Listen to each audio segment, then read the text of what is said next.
सर्व मंगल मांगल्ये शिवे सर्वार्थ साधिके शरण्ये त्र्यंबके गौरी नारायणी नमोस्तुते। नवरात्र उत्सवात आज 5वी घटमाळ या दिवशी माता स्कंद माता हिची आराधना केली जाते। स्कंद माता ही भगवान कार्तिकेयांची आई। स्कंद माता ही हिमालय राजाची मुलगी होती। भगवान स्कंद कुमार कार्तिकेय या नावाने ओळखले जातात। यांची ती माता म्हणजेच माता पार्वती ही स्कंद माता कशी झाली तर हिने पुत्र कार्तिकेयला जन्म दिला आणि कार्तिकेयचेच नाव स्कंद म्हणून हिला स्कंद माता असे म्हणतात। देव आणि असुरांचा जेव्हा संग्राम झाला म्हणजे युद्ध झाले तेव्हा कुमार कार्तिकेयने सेनापती पद स्वीकारले। का तर देव आणि असुर यांचे सेनापती कार्तिकेय झाले। कारण का तर तारकासुराचा वध करायचा होता। या पृथ्वीवर तारकासुराने लोकांवर अगणित असे अत्याचार केलेले होते। या तारकासुराचा अहंकार स्कंद म्हणजेच कार्तिकेयाने तोडला। अशा या देव असुरांच्या युद्धामध्ये कुमार कार्तिकेयने सेनापती पद स्वीकारले आणि तारकासुराचा वध केला। यांची माता दुर्गा म्हणजेच पार्वती म्हणून देवीला स्कंद माता म्हणून ओळखले जाते।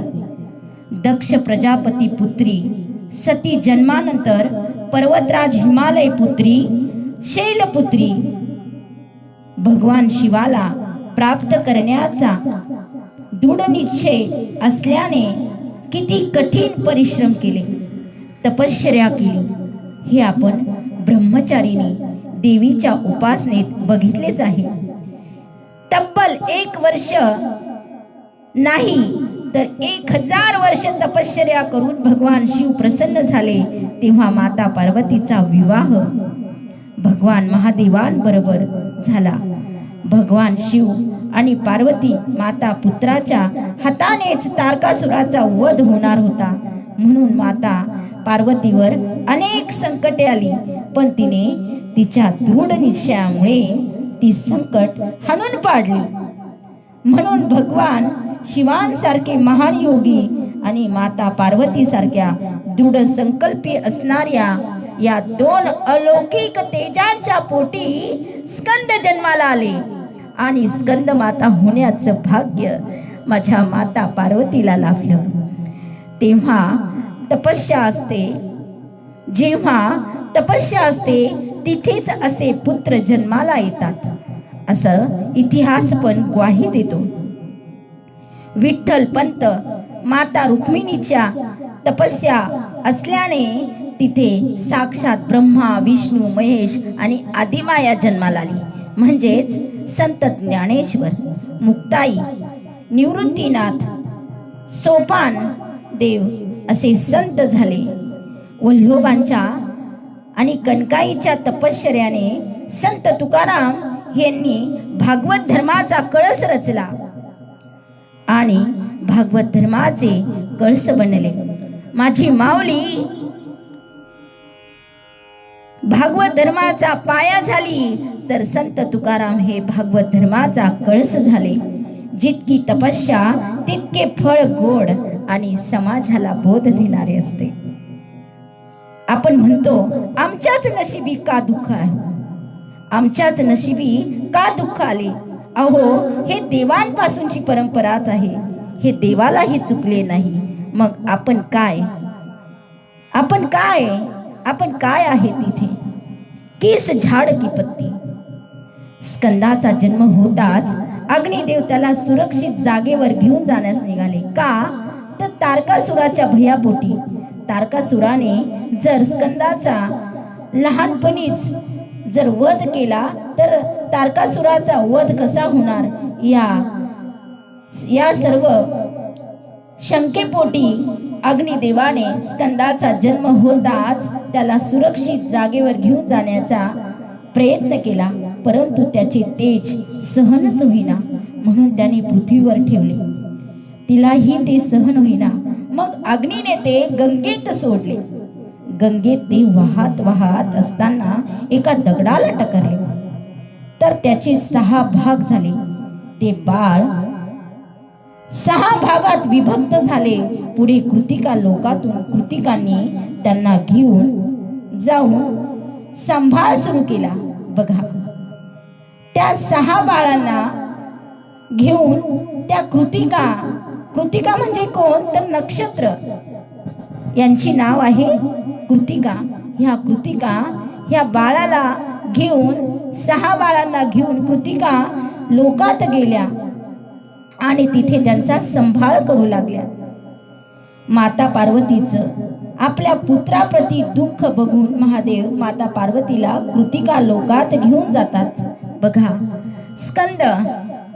स्कंद म्हणजेच कार्तिकेय यांचा जेव्हा जन्म झाला तेव्हा त्यांना डायरेक्ट म्हणजे कृतिका लोकात जाऊन त्यांचा कृतिका सांभाळ करतात. माता पार्वतीला आपल्या पुत्राचा विरह झालेला आहे आणि त्या दुःखी आहेत. तिथे गेल्यावर आपल्या पुत्राचे 6 भाग बघून महादेव पुत्र प्रेमाने हृदय त्यांचं भरून आले. त्यांचे 6 गुण एकत्र करतात. बघा, ही माया, ही जगदंबा, ही आदि माया, जे पूर्ण विश्व मायेने पछाडलेलं आहे, ही माया भगवंताला सुद्धा सोडत नाही. आपल्या पुत्राप्रती प्रेम बघून महादेवांचे ही हृदय भरून आलेले आणि आपल्या पुत्राचे 6 भाग बघून त्यांचे हृदय अगदी कळकळून भरून आलेले आणि त्यांनी त्या पुत्राचे 6 भाग एकत्र केले आणि त्याचे दुसरे नाव षडानन असे ठेवले व त्याचे स्कंद असेही नाव ठेवण्यात आले. स्कंद माताची उपासना केल्याने सोबत बालस्कंदाच्या उपासनेचेही फळ मिळते. ही उपासना फक्त या देवीच्याच बाबतीत आहे. बघा, बाकी देवी यांच्यासोबत कुणीही नाहीये, परंतु स्कंद माता बरोबर तिचा पुत्र स्कंद आहे. हिची उपासना केल्यामुळे स्कंदाचीही पूजा केल्याची फळ मिळते. म्हणून साधकाने स्कंद माताच्या उपासनेत विशेष ध्यान देणे आवश्यक आहे. स्कंद माता ही सूर्यमंडळातील अधिष्ठात्री देवी आहे. आपण काल बघितले की देवी कुष्मांडा ही सूर्यलोकात वास करते आणि या सूर्यलोकात अधिष्ठात्री कोण आहे तर माता स्कंद माता. या देवीचा उपासक अलौकिक तेज आणि कांतीने संपन्न होतो. नवरात्राच्या 5व्या दिवशी या देवी सर्व भूतेषु मा स्कंदरूपेण संस्थिता. नमस्तस्ते नमस्तस्ते नमस्तस्ते नमो नमः. या दिवशी संत महंत साधकांचे मन विशुद्ध चक्रात स्थिर झालेले असते. भगवान स्कंद लहानपणी या देवीच्या काखेत बसले होते. भगवान स्कंद कुमार कार्तिकेय नावानेही ओळखले जातात. स्कंद माता ही 4 भुजाधारी आहे, ज्यामध्ये देवी बाल कार्तिकेयला मांडीवर घेऊन बसली आहे. तिच्या उजव्या बाजूकडील खालील भुजा जी वर उचललेली आहे, डावीकडील वरच्या हातात वर मुद्रा, तसेच खालील भुजा वरच्या बाजूला उचललेली आहे. या देवीचा रंग पूर्णतः शुभ्र आहे. हिचे आसन कमळ आहे. या देवीला पद्यासना असेही म्हटलं जातं. हिचं वाहन सिंह आहे. या 5व्या दिवसाचे शास्त्रात विशेष महत्त्व आहे। यावेळी चक्रात स्थिर झालेल्या साधकाचे मन मुक्त होऊन पद्मासना स्कंद मातेच्या रूपात तल्लीन होते। ओम ऐं ह्रीं क्लीं चामुंडाये विचे। ओम ऐं ह्रीं क्लीं चामुंडाये विचे। स्कंद मातेच्या रूपात तल्लीन होत असताना या दरम्यान साधकाला पूर्ण सावधगिरीने उपासना करणे आवश्यक आहे। सर्वतोपरी एकाग्र होऊन साधनेच्या मार्गावर जायला पाहिजे। यामुळे भक्तांच्या इच्छा पूर्ण होऊन मृत्यू लोकातच त्याला परमशांती आणि सुखाचा अनुभव मिळतो। त्यासाठी मोक्ष मार्ग सोपा होतो। स्कंद मातेच्या उपासनेमुळे स्कंदाची उपासना ही सफल होते। स्कंद माता बाल कार्तिकेयसह सिंहासनावर आरूढ आहे। तिचे हे रूप शौर्य आणि करुणेचे द्योतक आहे। सिंह हा शौर्याचे प्रतीक तर देवी साक्षात करुणेची मूर्ती आहे। स्कंद म्हणजे तज्ञ निशांत। देवीच्या ह्या रूपाची आराधना केल्याने कौशल्यासह निरागसपणा आणि शौर्यासह करुणा हे गुण वाढीस लागतात। विशेष म्हणजे स्कंद म्हणजे कुमार कार्तिकेय दर्शन वर्षातून फक्त एकदा घडते।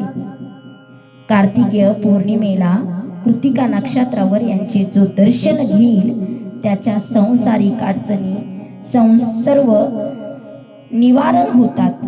कोर्ट कचेरी निकाल अडते असेल तर ते पूर्ण होतात। देवीच्या स्कंद माता स्वरूपात दुहेरी उपासना होऊन साधकास मनोवांछित फळ प्राप्त होते। भगवान स्कंद यांना कुमार कार्तिकेय या नावाने सुद्धा ओळखतात। भगवान स्कंद यांना कुमार कार्तिकेय आणि शक्तिधर असेही म्हणून त्यांचा महिमा सांगितला आहे। त्यांचे वाहन मोर आहे। स्कंद मातेच्या अवतारात भगवान स्कंदाची बालकाच्या रूपात तिच्या मांडीवर बसलेले आहेत। शास्त्रानुसार सिंहावर स्वार झालेल्या स्कंद मातृस्वरूपिणी देवींना 4 हात आहेत, ज्यामध्ये देवी बाल कार्तिकेयला उजव्या हातात घेऊन खाली उजव्या हातात कमळाची फुले धारण करत आहे। वरच्या डाव्या हाताने तिने जगततरण वरद केले आहे। मुलांच्या सुखासाठी आणि रोगमुक्तीसाठी स्कंद मातेची पूजा करावी। या देवीच्या पूजेकरिता कुंकुम अक्षत फुले फळे इत्यादींनी पूजा करावी। मातेसमोर चंदन लावावा, तुपाचा दिवा लावा। या दिवशी स्कंद मातेला केळी अर्पण करून हा प्रसाद स्वतः न घेता ब्राह्मणाला द्यावा। असे केल्याने मनुष्याच्या बुद्धीचा विकास होतो। या देवीला केशरी रंग जास्त प्रिय आहे। अशा या देवीच्या 5व्या स्वरूपाला वारंवार प्रणाम, वारंवार प्रणाम, वारंवार प्रणाम। देवी स्कंद माता की जय, देवी स्कंद माता की जय। या देवी सर्वभूतेषु सर्वदयारूपेण संस्थिता। नमस्तस्यै नमस्तस्यै नमस्तस्यै नमो नमः।